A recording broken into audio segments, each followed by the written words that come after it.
Good evening, everyone. Welcome to GMS Late Night Live Chat. Well, just an announcement um, for my pop-up shop at Katong, right, which I have invited quite a number of people to come down to have a chat, have a cup of tea, right. Um, the coming week will be most likely to be the last week that I'm going to open this shop. Okay. So if you want to come down, please make a booking early, or else we will see you again. Do not know when would that be. All right. So our pop-up shop will be ending, right? That uh, most probably by end of next week or early the week after. Okay. Now, we are going to talk about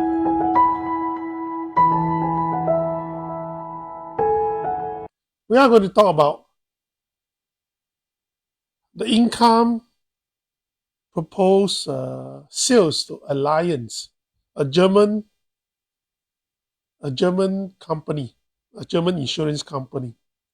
Well, everyone should have known the part of this story, but let me go through it. I, um, I get a bit of data and information here and there, and even Dr. Tan Cheng Bock have a voice out. A lot of people have voice out. High profile people, ex income CEO have voice out against or express their regret that we are going to sell our income, NTUC income last time to a foreign company. Now, what's at stake actually? Basically, NTUC Income is not a public listed company, right?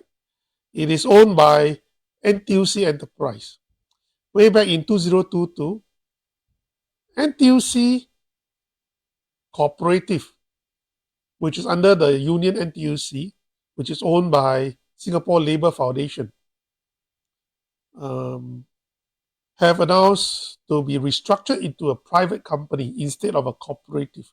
Now, many people do not understand what's the difference between a cooperative and a private entity. A cooperative is supposedly a non profit oriented entity.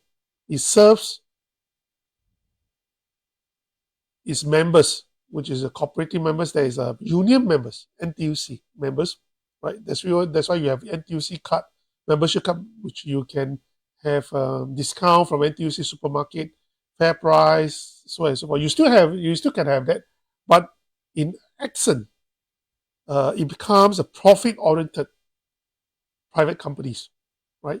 Cooperative is just to sell not for profit, right? It might have profit for administration and all that, but it's solely for the purpose of serving the union workers or Singaporeans at large. Okay. So when that happens in 2022, actually not many people voice out. Actually, I have some reservation back then because um, I have some dealings with NTUC, right? Fair price. My company used to supply some tea to not much actually, but when I wanted to put up more items, SKU we call it, right? For sales in NTUC supermarket change, right? It started to charge exorbitantly high assessing fees. Even before they decide whether to put it up or not, they will charge $500 per SKU just for reviewing the product. We are a small company. As a cooperative, normally, or not only it serve the client, it also serve Singapore companies as well, the suppliers and all that. But over the years, right, why you see NTUC prices keep going up? One of the reasons is a lot of charges are being imposed right, on the suppliers. So inevitably, the increase in the cost of putting up products on the shelves of NTUC supermarket will be transferred to the consumers, right? That was, I believe that is what is happening right now, right? Sometimes you have to rent the sales space, pay monthly rental some more, apart from giving NTUC the profit margin, 20-30% or more, okay? And the result is very simple. Only big wholesalers are able to afford to do this business with NTUC. So small niche items like Akbar tea, right, will not be up on the shelves if we are not a big company with a strong financial backing, right? And that is the fact in Singapore. Well, other supermarkets soon follow the footsteps of NTUC, Cold Storage, so on and so forth. Right? So fair price is not cheap price. Definitely not the cheapest price around town. Right? So when that happens, we already know that cost of living will go up for most Singaporeans. Right? Now, Income, on the other hand, Income is an insurance company that was built up in the 1970s. Now, people take insurance for granted in Singapore, right? Because when you buy a car, you will definitely have to buy insurance. But in some countries, actually, when you buy a car, it's not mandatory for you to buy insurance. Okay, it actually happens in China way back in 1990s when I visited China, right?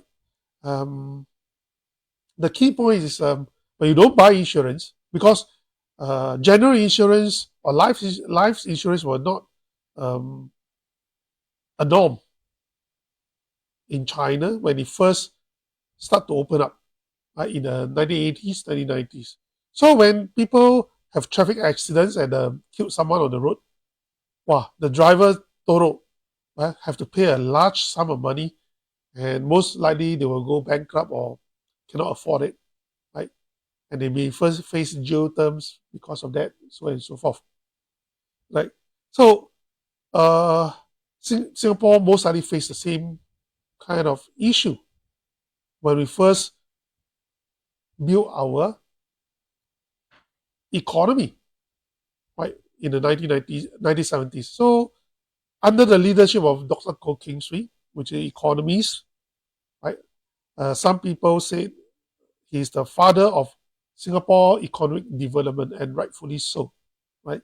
He started to build NTUC Income as an insurance company that provide general and life insurance for Singaporeans at an affordable price. And the first CEO they've chosen was none other than Mr. Tan Kin Lin.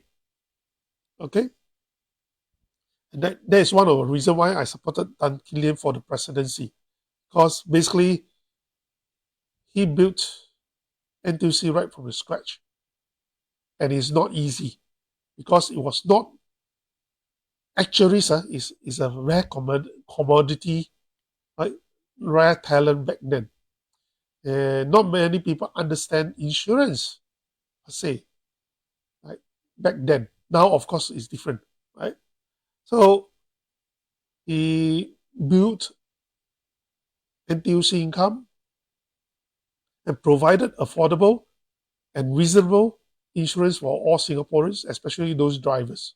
And then after that, uh, drivers will have car owners will have to have mandatory insurance for their car, and rightfully so. It actually gives a peace of mind for Singaporeans at that time before other insurance companies start to build up and come into the market. Okay, so um, it is a fair insurance in that sense. for the public. But over the years, I think income have changed, right? After Mr. Tan Kilin have stepped down, slowly, steady. So when in 2022, when they want to corporatize income, right? The previous income CEO, right? I think Andrew. Is it Andrew? Yeah. Don't know the name. Anyway, also show the concern, right? Whether NTUC, the income insurance, will stay to serve Singaporeans as its first vision as a cooperative, not to accumulate excessive profits, right? But always to the benefits of its policyholders. Okay. Now, back then, NTUC Enterprise, which is NTUC Cooperative before, right, promised that it will not sell NTUC income or income insurance to other companies and will remain as a majority shareholders. But it's only just 2 years later today, right? We have the news that there's an intention of NTUC to change hand to a German alliance. Right? Now, we have to understand what's alliance, okay? And the rationale why NTUC incomes have to be sold to a foreign entity. Apart from the last 2 years, when there's a restructuring of the NTUC income, right?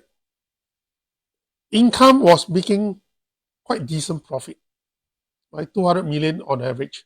And this is from the chairman of Huntington Investment, right? Mr. Jared L. Pennyfather, right? He have written a letter, open letter, about this intended transaction, right? You can find this in Galaxy Asia website. The summary of it all is very simple. Now, contrary to what the internet have been spreading, the total asset of NTUC is 47 billion. And why is it sold at $2 billion for 51%? No. That's a misconception.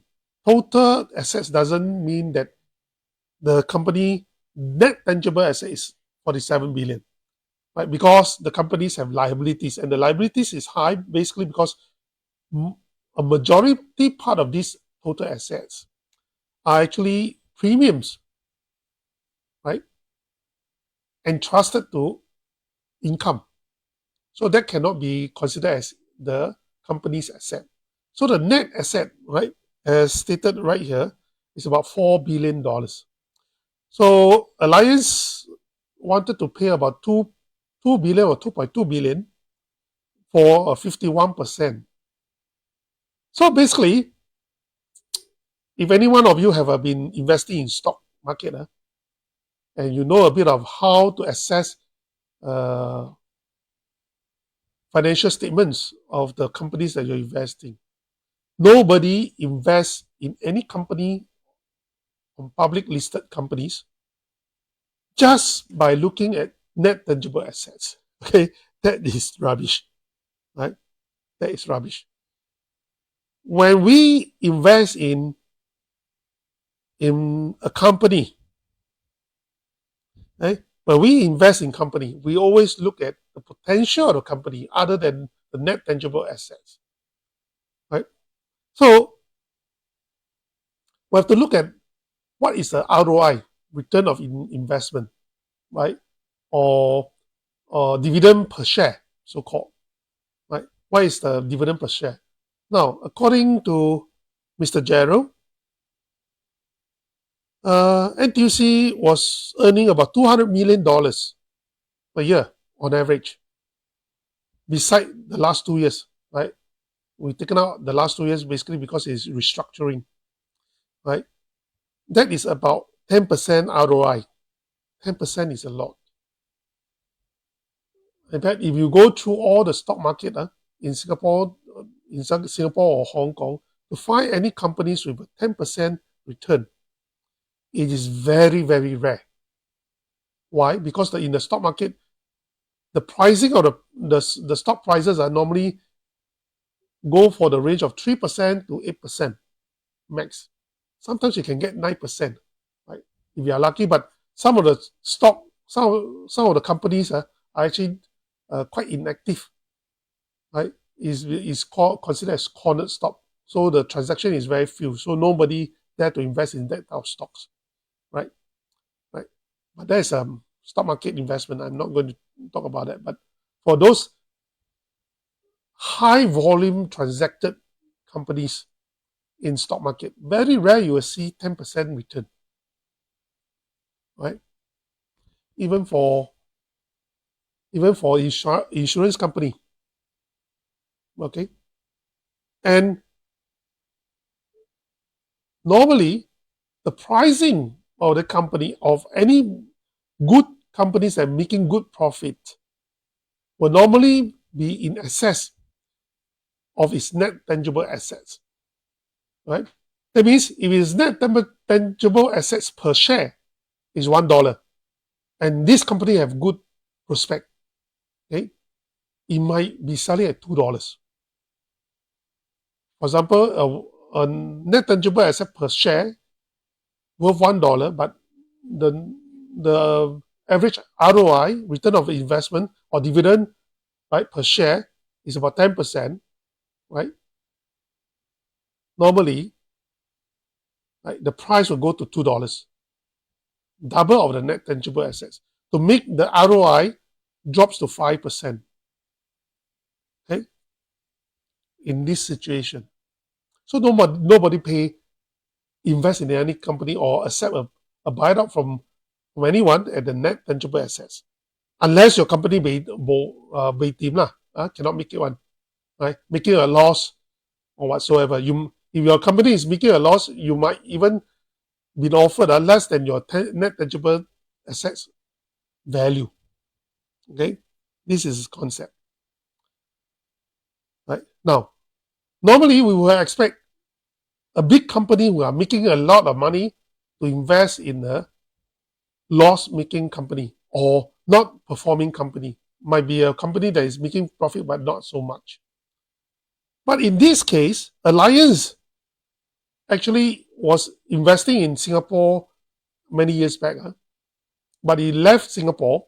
But in 2019, it came back into Singapore again, right? Right. But it has been losing money ever since the re-entry. A cumulative loss of 63 million Singapore dollars over the last 3 years, right? Actually, this is money losing company, man. So, in that perspective, what's the value add to income to be sold to a company that cannot make money in Singapore market? Most likely, it is this company that is not making money in Singapore market, trying to piggyback on income, which is making good money. But if having that said that, why should it be paying only the net tangible assets value for a good, better company than itself? Put it that way, right? And for the existing shareholders of income, what's the value that Allianz could bring to them in terms of management, which have proven track record of not making money but losing money? It doesn't make sense. It doesn't make sense at all, right? Right. And it was says that Allianz in Singapore spends $2.34 for every $1 in premium, right, that it takes. That's definitely losing money lah. As compared to income, which retains 9 cents of every $1 of premium, right? Retain, that means make money. For every $1 of premium, it takes in. Okay? So, on top of that, if Allianz becomes a major shareholders, right, it will be in control of the $43 billion of assets, right, that was entrusted by the policy holders, right, at his own disposal on record on his own investment strategy. So this is a sweet deal for Allianz, right? You pay at a nominal price because, as I've said, if in the open stock market, normally such company like Income will have an inflated price, not at net tangible assets. It's cheap sales, basically, right? And you are in control of a huge amount of money, $43 billion of assets, right?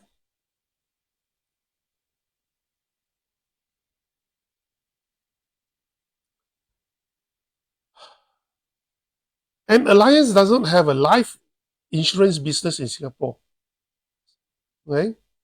And Income have a life insurance business in Singapore. It means that Allianz wanted to invest in Income to piggyback on Income's life insurance business. Basically it, right? So it was asked, so what exactly what Allianz brings to the table? In general insurance, Income also have. Life insurance, Income also have. Right? So the only reason, so-called justification, to sell Income to Allianz is because it has a regional or international exposure. Because Allianz have been so-called investing in the region, right, for the last 30 years in 11 countries. However, Allianz, after 30 years, got a foothold in Laos and Malaysia, but not in other countries. In fact, he has lost money in big money in some of the countries they invested. In Korea, lost big money. Right?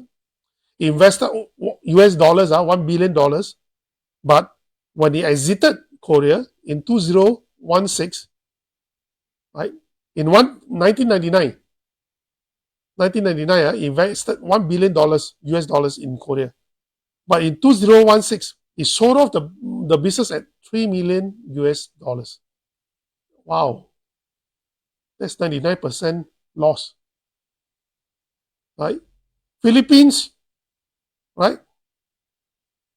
He exited Philippines in 2003 and re-entered in 2015 by acquiring the local PNB life insurance. Right? Go in and out one. And he's doing the same in Singapore. They exited Vietnam in 2005 and re-entered in 2019 again. So it's opportunistic. They do not have a long-term vision or long-term commitment in their investment strategies in the Asian countries. That is their track record. Right? And rightfully so, Tan Chin Pua have talked about that. Tommy Koh have talked about that. Income has become part of Singapore fabric because Singaporeans always regarded Income as the cheaper alternative in insurance for their basic insurance needs. In fact, when we were enrolled into BMT, right, NS, National Service. Income will give a talk, right, for the new recruits to buy insurance for Income. That is always the starting point for most males who are been through the BMT, been through the National Service regime. Right? So, there's no logic for Income to sell to accept Allianz offer. What is the concept of a 10% return? It means that even if Allianz bought Income right now and continue to have 10% return every year, within 10 years, that means they own the 51% without spending a single cent. Okay? That is why hardly any companies will have a 10% ROI in public listed companies. The difference between 10% and 5% is a lot. All right? Although in percentage term, it looks only 5%, but it's a lot, right? In returns. Now, the problem is this. NTUC Enterprise have broken its promise not to sell off its majority stake, not to sell off Income majority stakes and become a minority stakeholders in Income, which it made in 2022. Now, it comes to tell the people that, don't be afraid when these sales go through, right? There will be no change in policy and all that, blah, blah, blah. But you have broken promise once. What makes us think, what will make you think that you will not break the promise again? Right?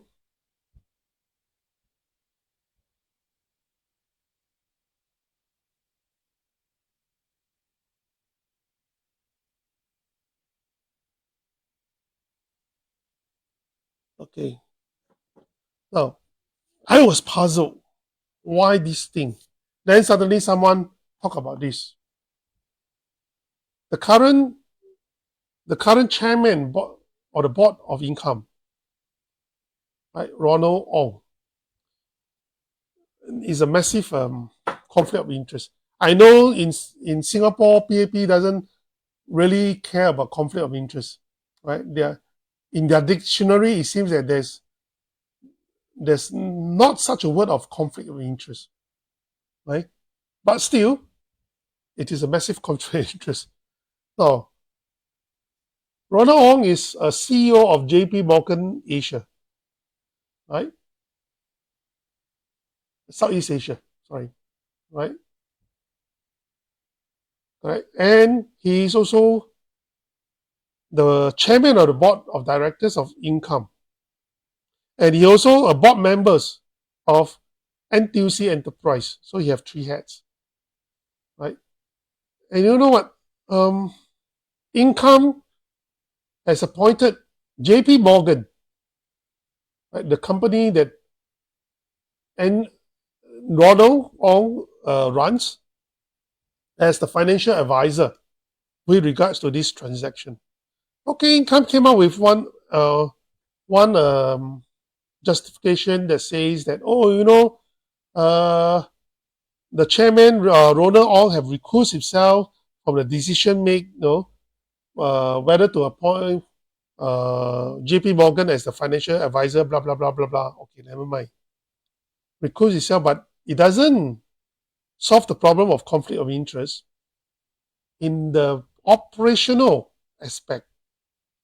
Because JP Morgan is still going to advise Income when its CEO is the chairman or the board of directors of Income. In operational terms, it is still a conflict of interest. So whatever justification you have doesn't really solve the problem. Right? Doesn't really solve the problem. But 我们见怪不怪啦, it's nothing new to us. No matter how obvious the conflict of interest there is about the running of the government, departments, ministries, right? Whatsoever. As long as you recuse yourself, nothing happens. And happily, we live happily all together. Right? conflict of interest must be avoided, not only in substance, but also in essence. It must be seen to be clear of conflict of interest. Right? There are so many financial advisors, so many companies, big companies can be appointed as a financial advisor, but why would you want to choose a company that has such a clear conflict of interest in this regard? Okay. Now, in the same week, we have this report, right?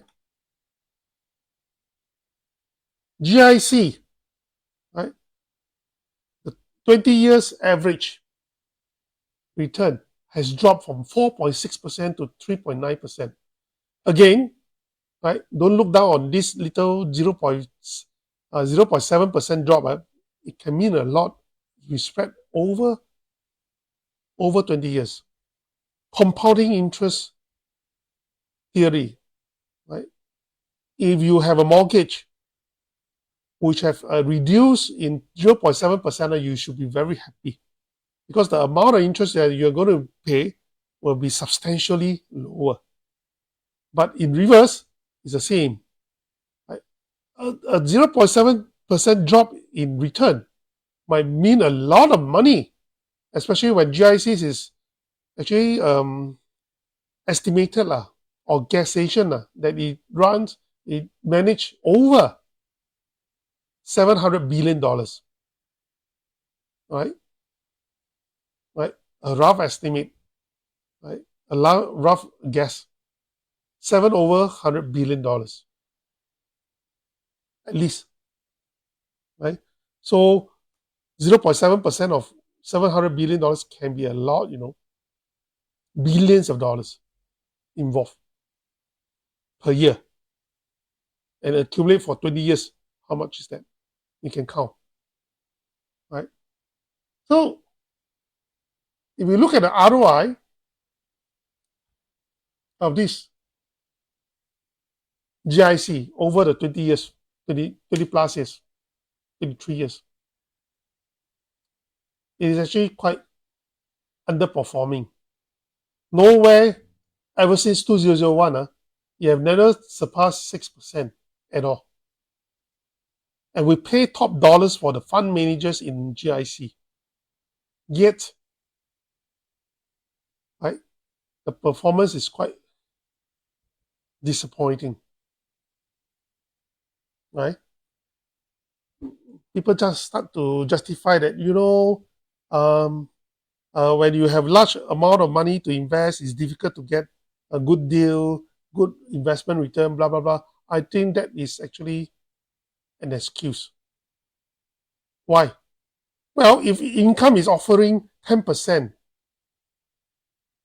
ROI to the buyer, Allianz, it's way above the 3.9% on average, right?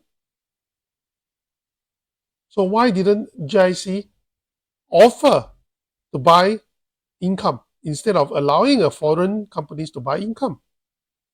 It doesn't make sense, right? The first thing that comes into my mind when these two news come side by side is such that, hey, why would they want to sell our local insurance company we have served Singaporeans so well for the past 50 years to a foreign entity, which might change the dynamics, right? We might actually change the direction.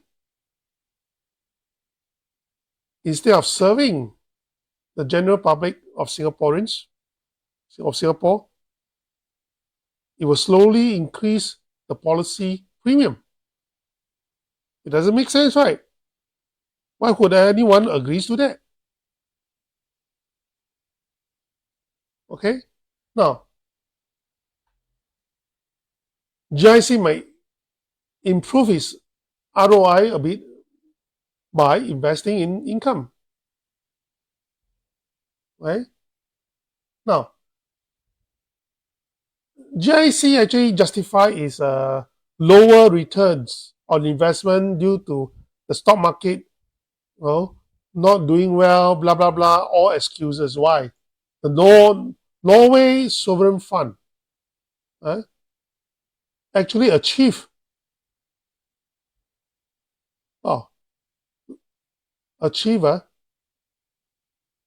last year 6.9% return.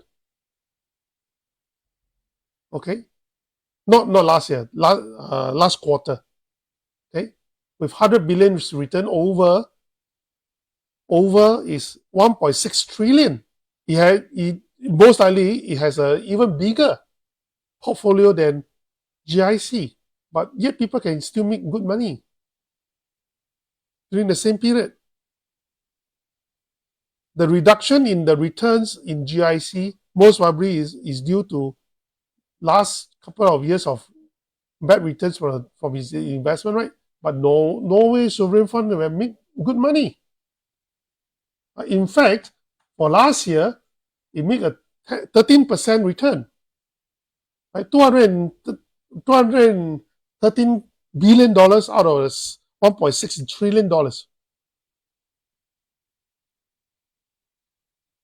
So people have to actually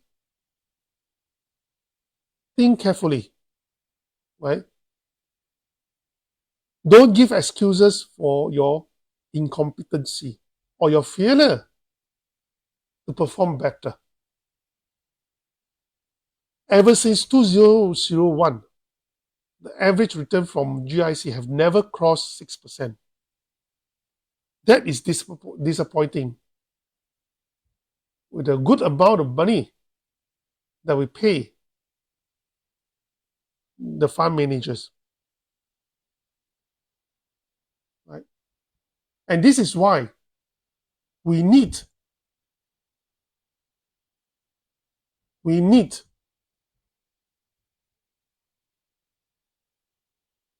opposition parties like us to provide the effective check and balances in Parliament. In order for us to get into Parliament, we need funding, right? I hope all of you out there could support us. Right? We are having our 9th anniversary fundraising dinner on the 16th of August. Right? This coming August. Right? Ticket price is $150 or $250 for the VIP table. Right? And we have actually limited seats left. Right? I hope get your tickets earlier. Right? And this is only when you can have effective opposition that dare to raise the inconvenient questions in Parliament. And you're interested, this is the QR code, right, of the payment. After you pay me the payment, please let me know, private message me so that I can send you the electronic tickets. Right? Now, why vote us in? Why do you need Goh Meng Sing to be in Parliament? Someone actually asked me this question, today. What makes me different from other opposition? Okay.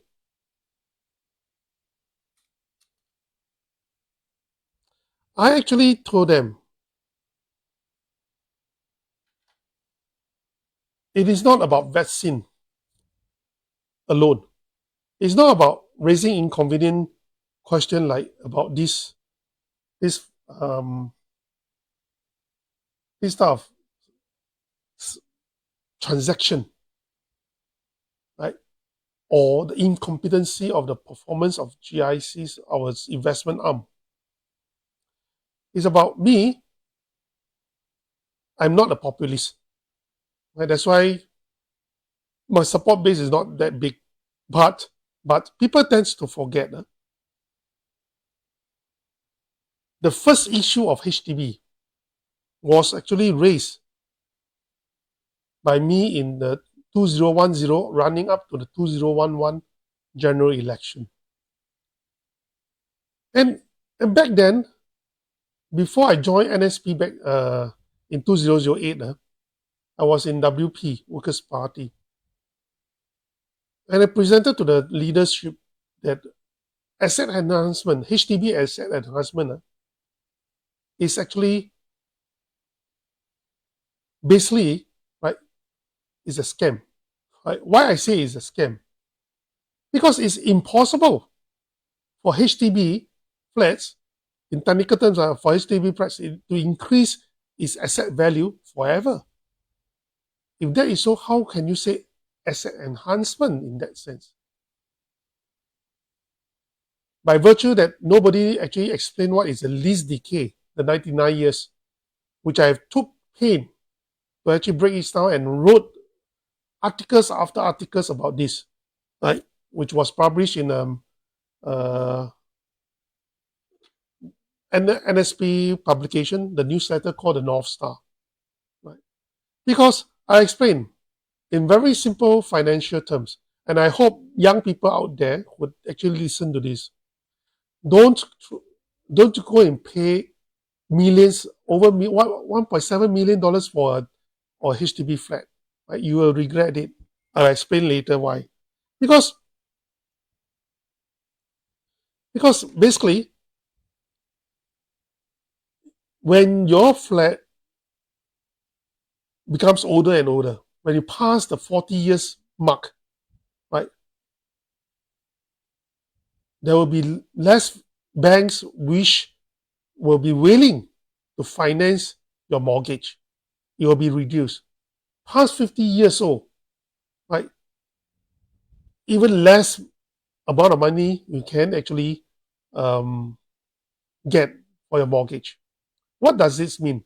That means any buyer who are interested in your flat, when you want to sell, you will have difficulty of selling it because the buyer may not get the mortgage that he wants to pay for your flats. So your flat value will actually drops. It's that simple. And when you reach 70 years old, 70 years old for your flat, or to 99 years, it will be zero. PAP didn't want to tell anyone about that in clear terms. Of course, we start to see some commenters were writing in Straits Times forum to say, every Singaporean who buy the HDB flats should know about that. No, what do you mean should know about it? No. Knowing it as a 99 years doesn't mean that everybody have the acumen to understand what does it implies. Right? Not only the zero value, but what does it imply when it reaches 40 years old, 50 years old, 70 years old, when your lease decay in that sense. Right? Ma Bao Tam back then refused to debate with me. Right? And in fact, Workers' Party leadership didn't want to talk about this issue in 2006. Why? The reason is very simple. It says, Singaporeans happy with it, ma.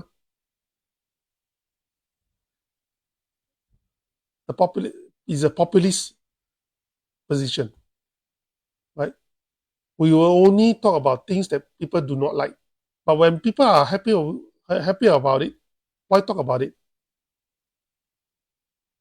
Now, I'm a person who speaks the truth, even when people do not like the truth, or when even people do not understand the truth and thought otherwise, that they believe in something fanciful, fantastic, fantasy. Right? Even when the truth hurts, or even people refuse to acknowledge, I will still speak the truth. Whether it's HDB, about the lease decay, about using HDB is impossible. To use HDB as a single instrument to solve both basic housing as well as financing, retirement financing, which they want to encourage it. And if I'm not wrong, it's promoted by Professor Chua Beng Huat, right? To use HDB as a retirement financing. I say it's impossible. Technically, it's impossible. right, in the long term, because if you expect the HDB prices to increase, that means the next generation will have to pay higher HDB prices, and next generation will have to pay even higher. But if you allow them to finance it with CPF, how are you going to do retirement financing? And with the lease decay, knowing that the lease decay is impossible for people to sell it higher and higher forever. It's totally impossible. HDB is our home and it's not an investment asset. Only when you have a second property, that is your investment asset. It must be made very clear. But there are so much gaslighting around. Papa Tan talk about retirement financing. HDB can helps you to retire. You can monetize your HDB for your retirement and all that. I said no, that should not be the case. Right? It's a wishful thinking. I will set narratives, even knowing that it's very difficult to convince majority of people at that point of time. I will still say it as it is, right? Without fear nor favor. The same happened with the vaccine, the COVID vaccine. If I feel that it is harmful, potentially harmful, or untested, unknown risk, I will say it as it is. Never mind if people say I'm gila, I'm siao, I'm a conspiracy theorist. I don't care. Because it's, in my opinion, looking at the data and the statistics, it doesn't look right. Right? I am that person that will speak the truth, even if it's unpopular at any point of time. Right? Truthfully, from my heart, of what I believe, because different people have different intelligence or knowledge base or profession or talent. Right? I'm gifted in some ways to understand certain things, and for the public interest, for the public, serving the public, is to forewarn Singaporeans of the danger, whether it's the HDB and the asset enhancement scheme or the vaccine. And that is what my values, my core values, I brought to my party, the People's Power Party. So I hope all of you will continue to support me and my party, and we are aiming to get into Parliament, because it is unbearable when day by day we are looking, things are doing so bizarre. So many things are being gaslighting. So many issues have been swept under the carpet without full acknowledgement or even a debate. So many narratives have been brushed aside without proper debate. Be it the population policy, over-dependence on foreign migrants, the implication of overpopulation in this tiny little island, not just cost of living. Of course, the low-lying fruits is talking about cost of living. No doubt that will give you a lot of support. But it's beyond that. Nobody wants to talk about protecting our core family values and our children, right? As a nation, as to maintain our social fabric. And nobody wants to talk about why our government, PAP government, have been selling NOL, our assets, our big assets, our national icons, besides SIA, which PAP is very proud of. Of course, we should be proud of SIA as our icon, national icon. But NOL was our icon, but it has been sold out. Sold out to foreign companies, right? F&N sold out to foreign companies. F&N was our icon. Like Temasek Holdings have a great stake in it, but it was sold out. And what's below F&N? Asia Pacific Breweries. Why is this? A lot of youngsters may not know, may not recognize this brand, right? But it's a brewery that makes the Tiger beer, the gold standard. We used to have one advertisement, TV advertisement, before they banned advertisement on alcoholic drinks. Wow. The Singapore gold standard, Tiger beer. We have lost it. It's no longer Singapore Tiger beer. It belongs to Heineken's, the Australian company. Nobody bothers. And apart from all this, we have been selling our power station, the 3 power station, and now we are suffering by it. We have the highest electricity tariff in the region, or even in the world, one of the highest. But in the region, we are 3 times of Indonesia, twice of Malaysia and Thailand, right? In spite of the fact that, right, we are the global refineries for petroleum, but our oil prices, petrol prices are the highest, right? Almost 3 times of Malaysia.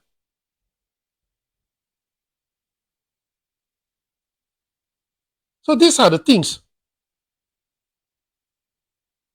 that should have raised in Parliament. Is it wise to keep selling our national icons, our national pride, and even utilities that governs, that will affect our cost of living for all Singaporeans? It is something for everyone to think about, right? These are all the difficult questions, difficult issues, and people start. Even my own party members, some of my supporters always ask me, "Hey, Goh Beng Seng, why you always try to choose the difficult topics, like carbon tax?" Right? Because it's very technical. Vaccine is already very technical. Why you want to choose difficult topics? It is not about whether a topic is difficult or not. It's about whether the topics is core to the well-being of Singaporeans. Vaccine is about life and death. Right? Carbon tax is about, it will affect all aspects of cost of living in Singapore. Right? And some of my friends actually say, "Goh Beng Seng, why you about carbon tax and all that, leave it to the expert lah." I said, no.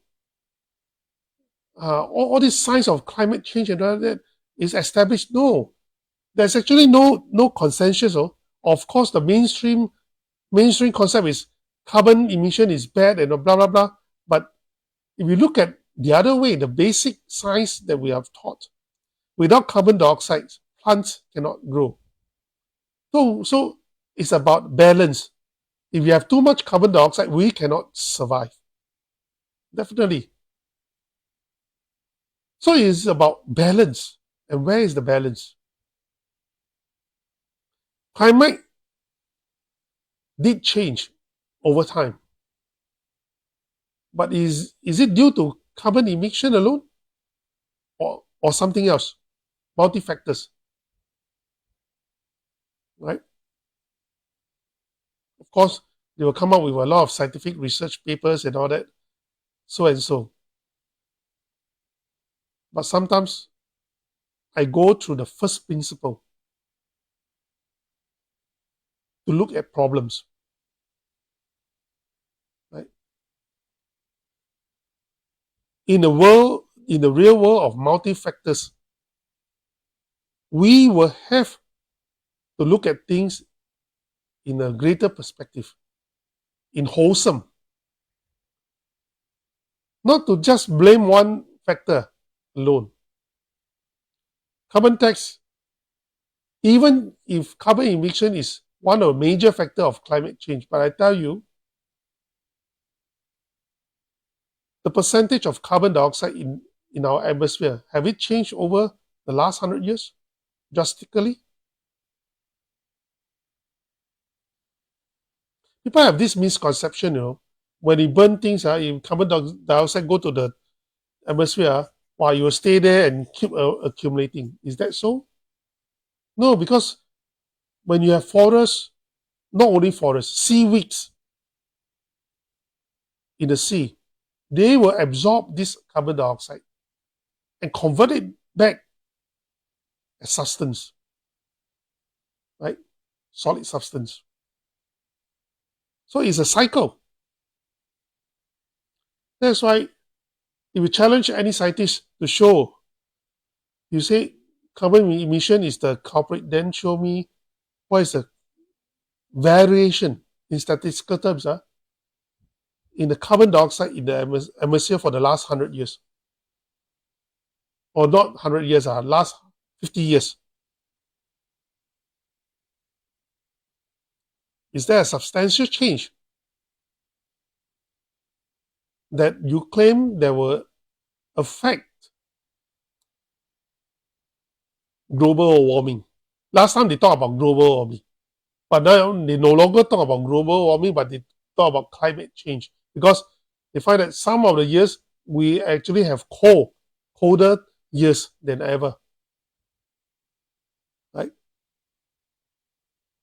But even if all is true, carbon emission is a cause of global warming or climate change, I want to ask, Singapore is such a small country.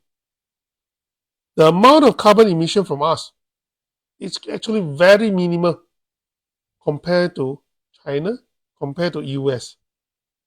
But did US and China have carbon tax or carbon credit system? Are they going to impose it like what we are doing? These are the questions that we have to ask. What's the rationale? The cost and benefit. The cost is definitely not borne by the government because they collect the carbon tax. Okay? The costs are borne by Singaporeans, the consumers. Whether you like it or not, you are going to bear the brunt of this carbon tax. You may not realize it because it's indirect.